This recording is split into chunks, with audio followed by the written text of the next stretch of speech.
يا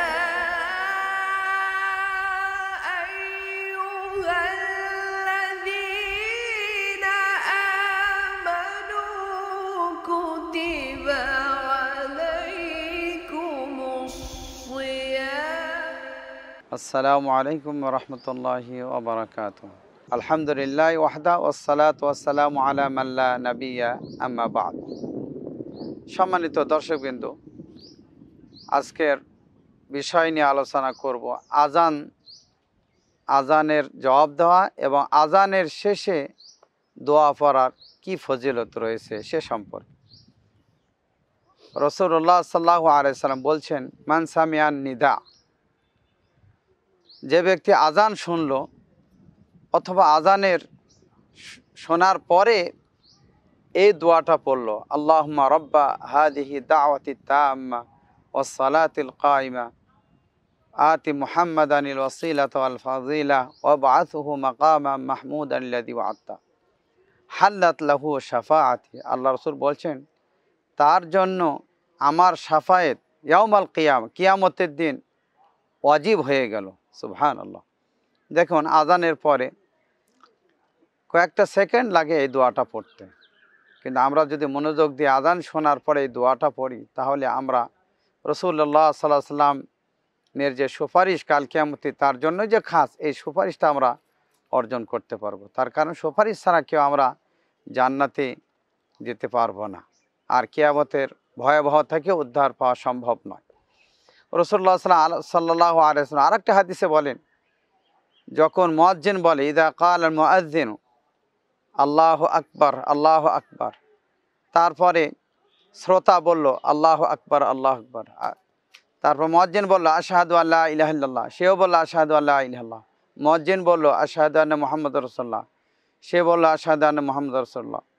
মুয়াজ্জিন বলল হাইয়া আলা সালাহ, হাইয়া আলা সালাহ, সেও বলল হাইয়া আলা হাওলা ওয়ালা কুওয়াতা ইল্লা বিল্লাহ। তারপর মুয়াজ্জিন বলল হাইয়া আলাল ফালাহ, হাইয়া আলাল ফালাহ। শ্রোতা বলল লা হাওলা ওয়ালা কুওয়াতা ইল্লা বিল্লাহ।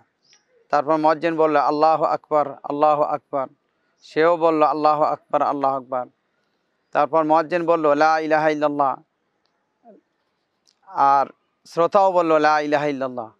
আল্লাহ রাসূল সাল্লাল্লাহু আলাইহি ওয়াসাল্লাম বলছেন, মিন কালবিহি দাখালাল জান্নাহ, যে ইখলাসের সাথে অন্তরে বিশুদ্ধ চিত্তে কেউ মুয়াজ্জিন যাহা বলল এটাই সে উত্তর দিল, শুধু ব্যতিক্রম লা হাওলা ওয়ালা কুওয়াতা ইল্লা বিল্লাহ বলতে হবে শুধু হাইয়া আলা সালাহ হাইয়া আলাল ফালাহর ক্ষেত্রে।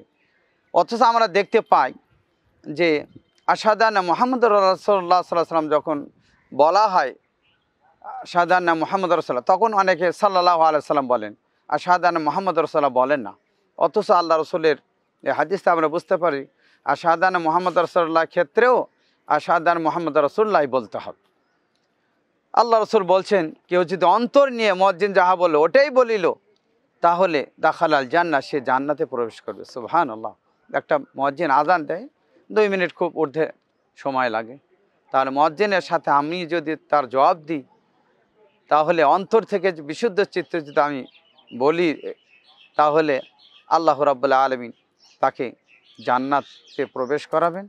আল্লাহ রাব্বুল আলামিনের কাছে আমাদের প্রার্থনা, আমরা যারা মুসলিম আজানের সময় যে আমরা কথাবার্তা না বলে আজানের জবাব যেন দিই, এবং জবাবের শেষে যে দোয়া আল্লাহ রাসূল এর শাফায়াত, যেটা যে দোয়াটা পড়লে শাফায়াত ওয়াজিব হবে, সেই দোয়া যেন পড়তে পারি।